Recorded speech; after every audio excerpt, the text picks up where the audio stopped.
Hello there, and welcome back to my well-worn art table. I am going to show you in this video several different techniques for building one painting, and this is going to teach you how to build a more high-level or upscale painting, which as a beginner often I find, and I did this too, so I'm not criticizing, I was there, but I do find that a lot of times beginners want to sort of dump all the paint and everything on the canvas in one session, and that does sort of make for a flat looking painting versus something that has various levels of depths and nuances. So I'm going to show you how to do that with various techniques on one canvas for one painting. So the first thing I'm going to start with is my handy dandy, this is a modeling paste that I'm using. You can use an extra heavy gel or anything that's going to help you build a nice texture. And I'm going to lay this down because I'm going to do a vertical format landscape of a sunrise painting.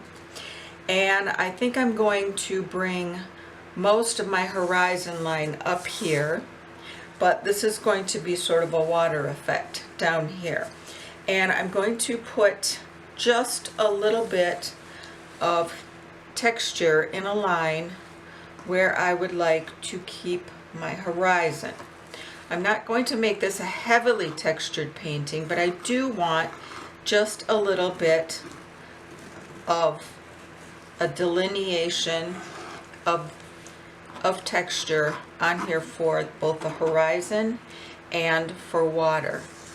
So this is just a prepped canvas board. I'm working on a 16 by 20, and it's prepped with one coat of titanium white. When I say prepped, that's generally what I mean. You can prep it with gesso as well, just a coat of white gesso if you like.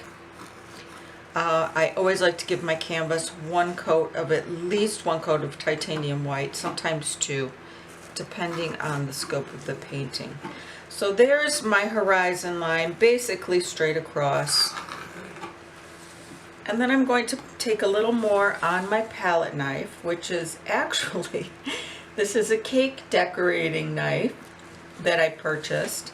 And I find, I really like palette knives, but I find this one is my go-to. It just seems to be the right size. It's very flat, has a large surface, where a lot of palette knives are either way too small or way too large.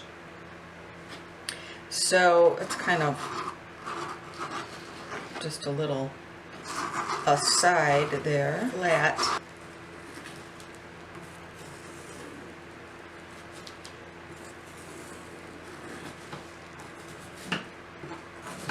And then scrape my knife to kind of, what I'm doing is actually removing a little, but I want to get sort of a ridge there, and that is going to have more or less the effect of water in my painting as we paint over it. I don't want it perfect. Water doesn't lay perfectly, so that is not what I'm going for. Don't aim for perfection with your paintings or you'll make yourself crazy, trust me. And you just scrape that palette knife along, basically just removing a little but leaving those ridges. So I'm going to go ahead and finish this. That's my first technique that I'm sharing with you. I'm going to finish it, let it dry thoroughly before I come back and build any color on this. And I would say dry thoroughly at least overnight, if not a couple days. Depends on your climate. I live in a very warm climate, which, by the way, that is the fan whirring in the background.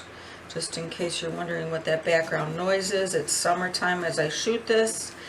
And I do need a fan on because it's hot in my little studio here with the lights on and everything. So that's the first technique. Then we'll come back and build color.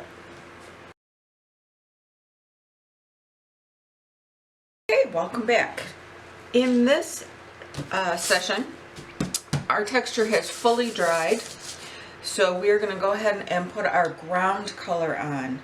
And when you hear artists refer to adding ground, it means that they're putting on a background color on their painting in which to build upon.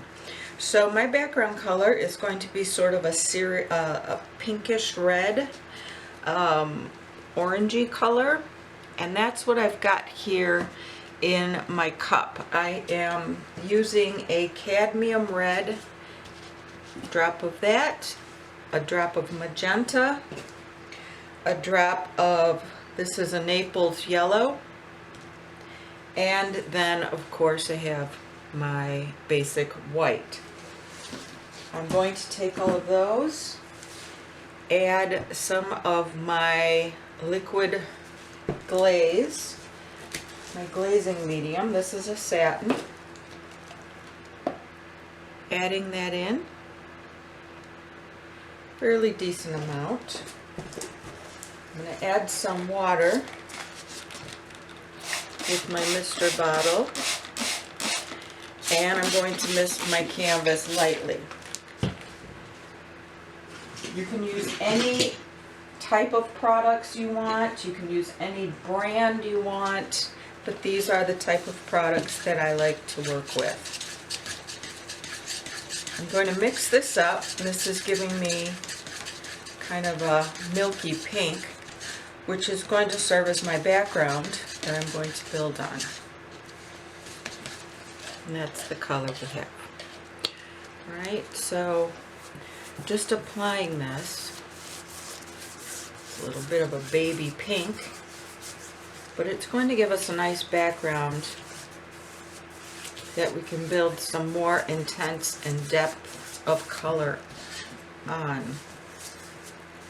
I'm applying it to my entire painting. Just using a flat brush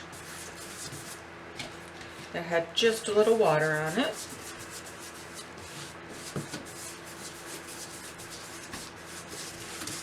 And I'm going to let this dry very well. Since we are working with glazes, this is imperative that you let it dry very well. Unless you're working in a blend session, which we are going to be doing that technique, in which you work with it wet, of course. But for this background color, I'm going to let it dry completely overnight, and then I'm going to save this actually in a this is a resealable tub. I'm going to save it, and then I'm going to add more color to it tomorrow. That's going to add more richness and depth. We'll put that in. We're going to build it from the ground up, which is why that is called the ground layer. So let that dry, we'll come back. Alright then, welcome back, and this is dried. So what I'm done, and this is sort of another underlayer that I'm doing, is some yellow. It's just light yellow. Use just a light butter yellow. I used a Naples yellow and some satin glaze on a mop brush or a blending brush. And what I'm going to do now is I'm going to just add a little bit of this in a few key areas and do a real blend on this. And this is going to be down here as well.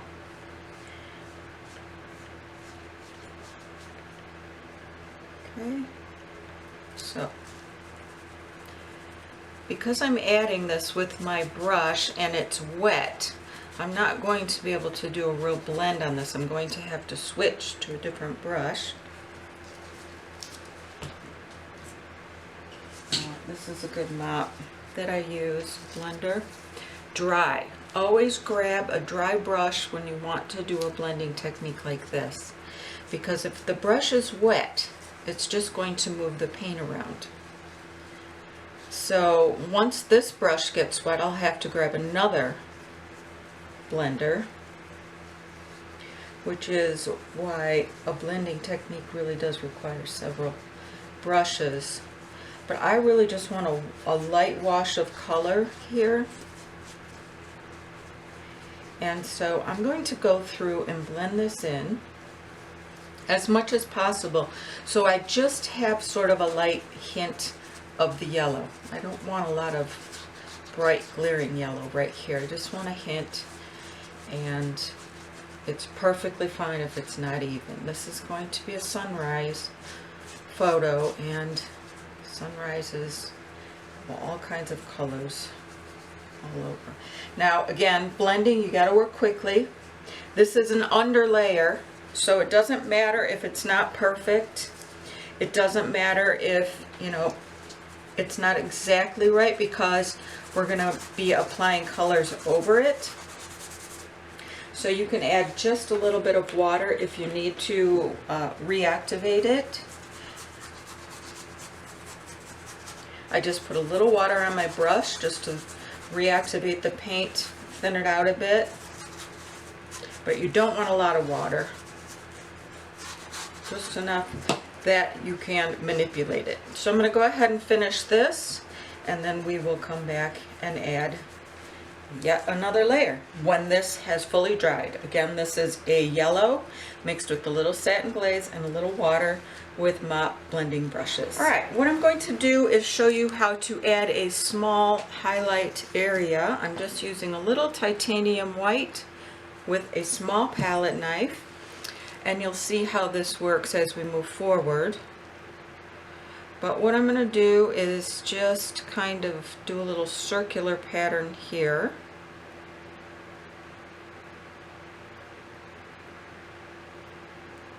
Not too large, and affect just a little bit of texture. Play with it a bit to get it just how I want it. And then as I come down here, I'm going to bring that white as well on top of the yellow that we just laid down, all the way down. Again, this doesn't have to be perfect.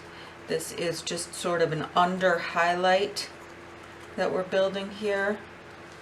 So kind of smudging it with my palette knife as I move down. This again is my horizon line, so I'm working with it just underneath the horizon line. Pretty much a straight line, even though it is a little smudged, but that's okay, because that's what we want.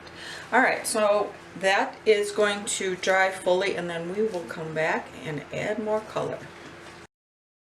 In this segment, I'm going to show you a quick technique that we're going to do on this layered sort of sunset painting.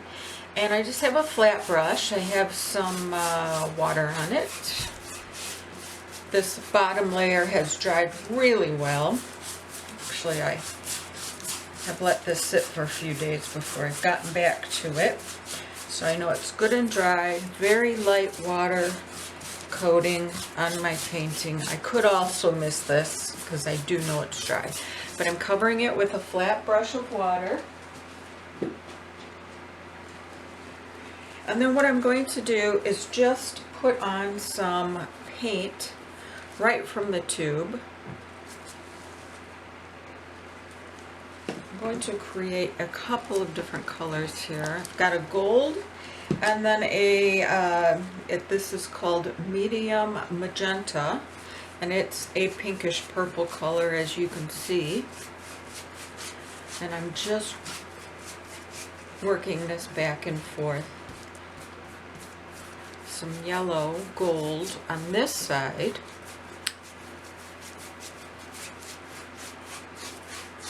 Working this in streaks back and forth. This is just layering the color on top using absolutely no medium.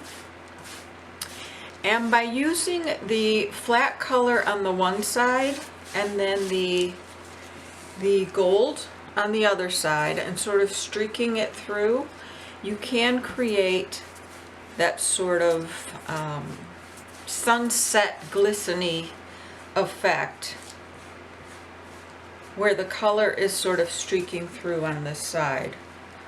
Apply just a little more, and you can apply this to a palette and mix it with another color if you like. I'm just working this to show you techniques more or less. So I'm applying it straight from the tube. But if you whisk it through like I'm doing, you will get that sort of whisking that you get with the sunset.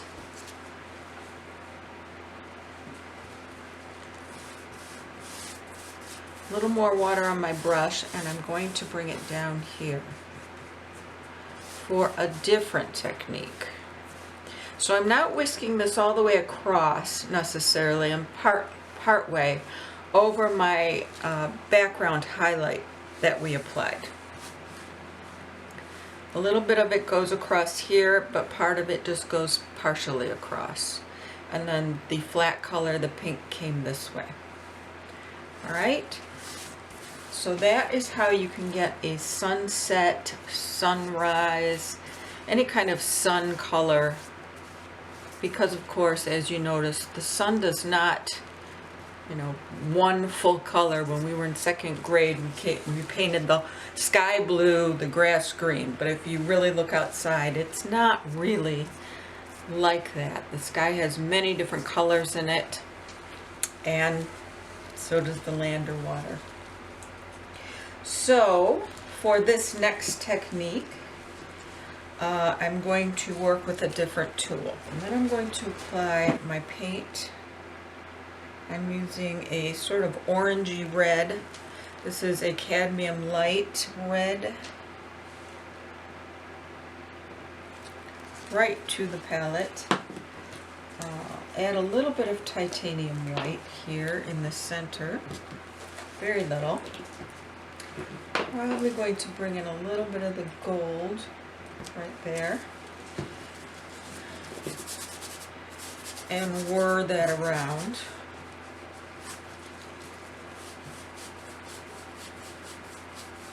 Over my bottom highlight that I have here with the white.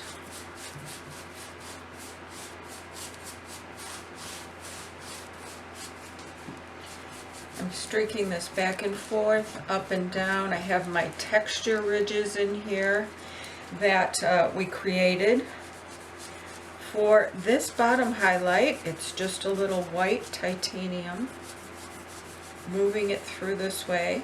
Now you can use a variety of brushes and things to affect this. You can even sort of smudge it through with a little paper towel if you like, to get that very light sort of hue of the sun or moon, whichever it is, reflecting on the surface.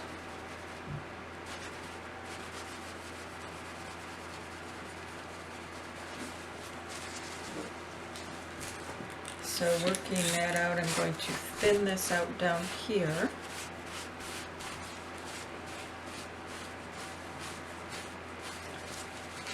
As the reflection sort of minimizes down here a bit. Sometimes nothing will do, like a good old-fashioned piece of paper towel. Like that.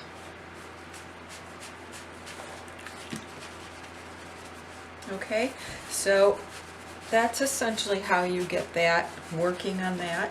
And then of course you can come over it with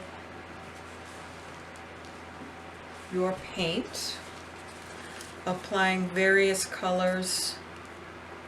Again, this is a little of that magenta that I used up in the sky, a little of that cadmium mixed together there, a little water on my brush, and I'm using a large sort of blender brush on this, just because my other brush got a lot of white on it.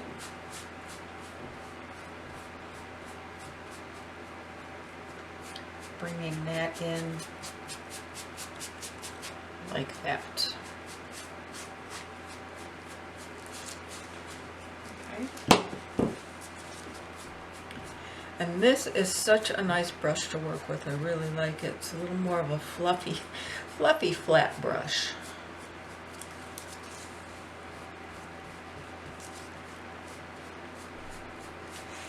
So just kind of zhuzhing that back and forth to create sort of the imperfect look of the reflection there. So I'm going to work on that a little bit and clean that up and blend that really smoothly, just using the water, the paint, and my different brushes.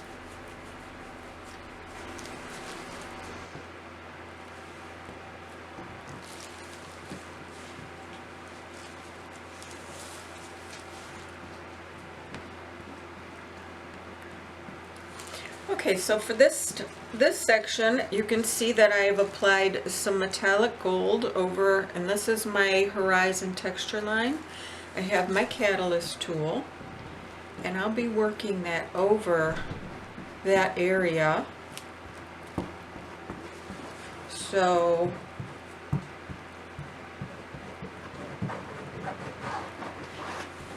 I create sort of an interesting broken bit of a layer there. And that is really fun. You can also drop down some more texture in this area if you feel like you didn't quite get enough. Catalyst is great for doing that as well. So I'm going to work on that and then show you how I'll come back and finish off this particular painting. All right, and so the last layers that we put down have dried. So what I'm going to do right now is mix up, I've got some satin glaze. This liquid is a satin acrylic glaze, and then I have a gloss medium. Not a gloss glaze, but a gloss medium, which is a thicker consistency. And I'm going to mix those two together because I want this last layer, or one of the last layers, to be fairly substantial. So I'm going to mix those together rather smoothly, and a little bit of water. Add just a little more satin glaze. The reason I'm using the satin and not a gloss glaze is I really don't want a super high gloss finish. I want to kind of tone down a little bit, and the satin glaze will help tone down the gloss just a little. So what I'm going to put in there now is some of my cadmium light red. I'm adding that as a light base color. I'm starting lighter and we're going to go deeper with this. So I'm mixing this in about half of the glaze. You can mix it in the whole thing, it doesn't really matter. Kind of coming out with a very light orange color. And I'm going to apply that right over this area that has more orange in it. Alright, I am using my fairly wet brush that I used before. It's clean now, but it's not fully dry. It has a little bit of water on it. I don't need to wet down my canvas for this because I want it fairly full strength. So I already have some water on my brush, so I would just suggest a little water on your brush is best. So going over this is going to give us a beautiful semi-gloss lustrous finish. Has a little bit of a glaze or a color in it to sort of tone it. The next thing I'm going to do is I'm going to add a little bit of my magenta that I used for the sky, putting right in with that color. I'm mixing some of that up together.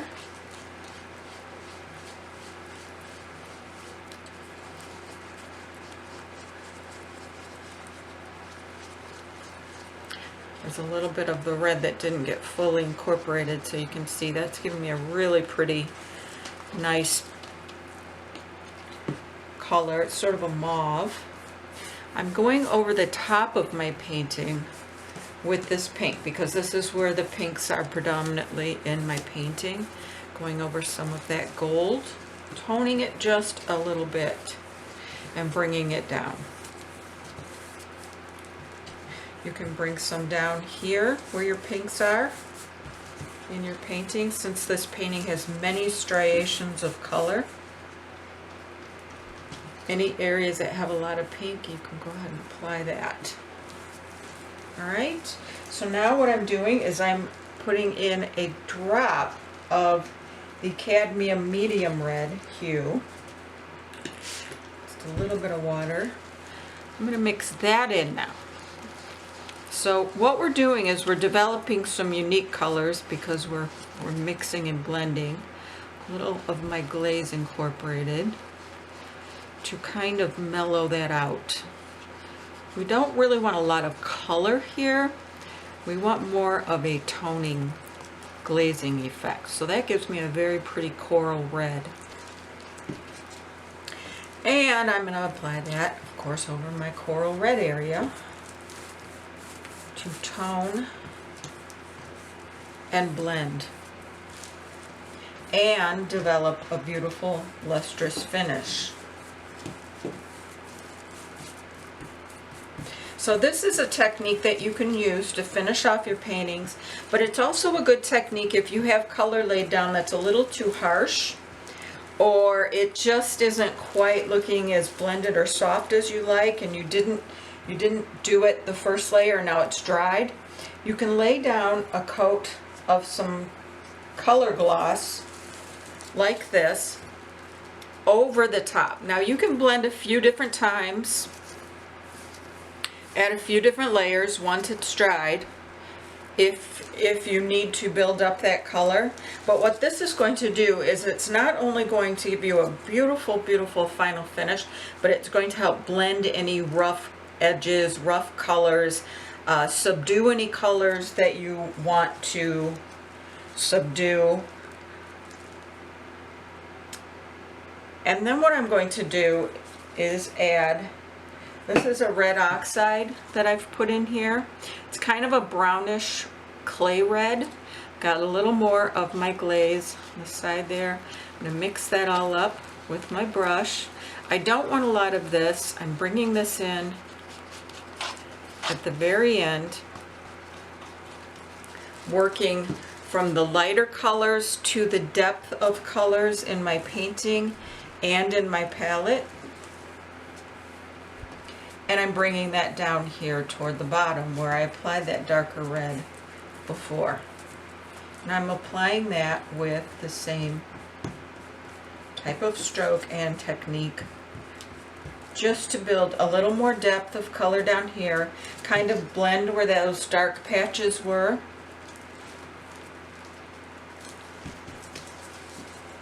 You can use this to add a scrum on your final layer to give you a little unique texture if you like. Or on this painting, what I'm doing is I'm just working with the texture I have. I don't want to add a lot. I want kind of a nice soft flowy finish on top, which is why I'm using this flat brush. It's got a little more, I'd say, fluffiness to the brushes than my regular flat brush, which is this. This one has a little more to it. This one's very flat. This one kind of helps you build up a little more paint in the bristles and gives me a really nice finish. You can use either one though. And I'm just going back over just to blend. Okay, so if anywhere you find that you need to mellow out your colors, tone it down, add a really pretty finish, this is a nice final coat, both the gloss and the gloss medium and the glaze. Sometimes I use two glazes. If you've seen my tutorials, you've seen that. This adds a thicker coat of that. So it's basically the same principle for giving your painting a nice final finish. It's just a nice thicker coat. So that's another technique that you can use. Now we're going to come back with one more touch-up highlight on this particular painting, and then we'll be done. Okay, so we are almost done with this. This has completely dried very well. What I'm going to do now is I have an illuminating medium. This is the one that I have. You can use whatever you like. And what this does is just sort of highlight and illuminate certain areas on your painting. You can mix it with paint. You can use it full strength. It is meant to be mixed as a medium with acrylics. But I'm going to use it full strength on a dry flat brush. And the area that I had my sun, going to go over that, bring that down right in here in my water reflection. You can skip this if you don't have the medium. You don't have to do this. It's just a way of sort of highlighting certain areas on your painting. Okay, so that is that. And then what I'm going to do is take some of my gold, put it on my flat brush, just like that, just a little bit, and I'm going to highlight some of these areas of texture. So I'm just going to run it very lightly over the surface of the texture. Where we had our gold before, and I'm just going to highlight a few of these little areas a little bit more, just because I want a little more of a golden glint.